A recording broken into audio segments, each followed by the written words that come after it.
This is Book Talk with Corbin. I'm your host. Guys, I want to make an announcement that I've developed a vision here. Our vision is creating a tight network of Black conservative intellectuals, authors, analysts, scholars, academics, and activists. Our mission is creating a network where Black conservatives can network, exchange ideas, encourage support, and uplift one another. So this is the place you would come. I really want you to come to if you're a Black conservative thinker, if you're on social media as a Black conservative, etc. Let's get to know one another. Let's connect with one another. Let's exchange contact information. And what I want to do again is just create a network, and not only a network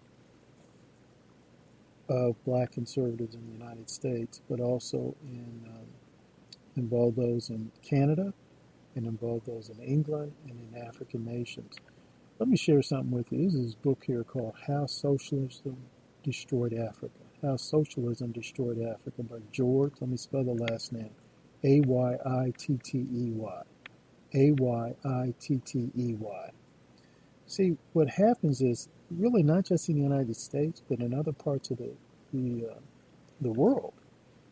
These white cultural Marxists, Stalinists, Trotskyites, they've done a great job in hijacking the interpretation of the Black experience throughout the world, not just the United States, but in Canada, England, etc., and other places.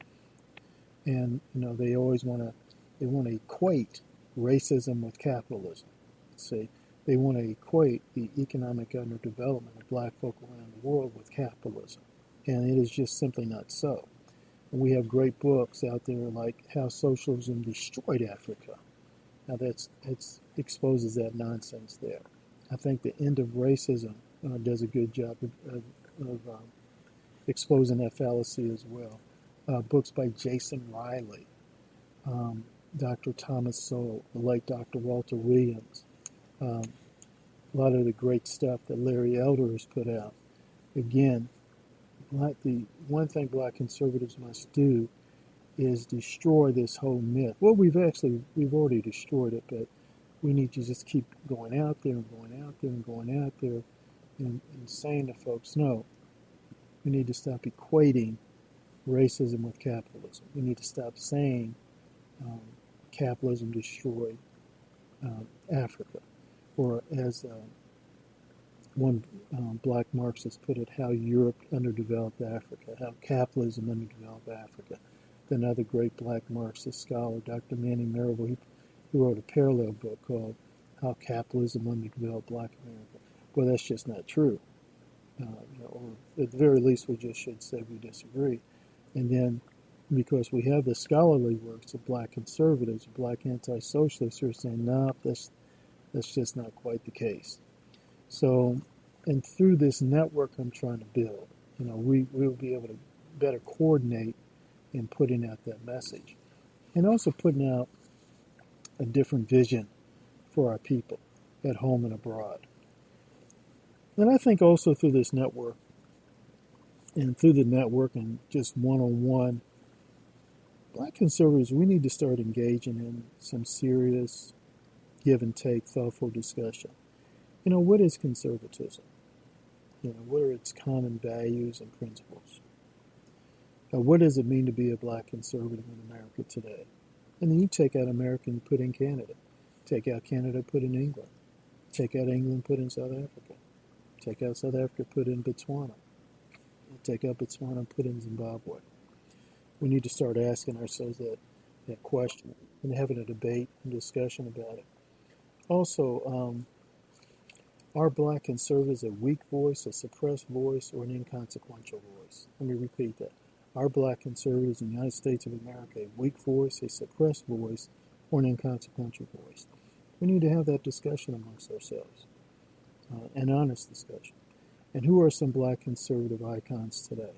Who are some of our heroes, I guess you might say? For me, it would be Booker T. Washington, first and foremost. You go to I got a webpage, I got a webpage, booktalkwithcorbin.com. And on there, I've got a public domain book written by Booker T. Washington. You ought to check it out. And I plan on putting more books like that up there. And then finally, speaking of black conservatives in the United States, is it necessary, locally, statewide, or nationally, to persuade the majority of black voters to go conservative or Republican or patriotic, or is 18 to 20% necessary? Those are important numbers. Do we really need the majority of our folk voting conservative or Republican, or is it enough if we just have 18 to 20%? And that's an important question, and I think once we get into that, we start crunching numbers and getting into that, we're going to see why it's a very, very important question.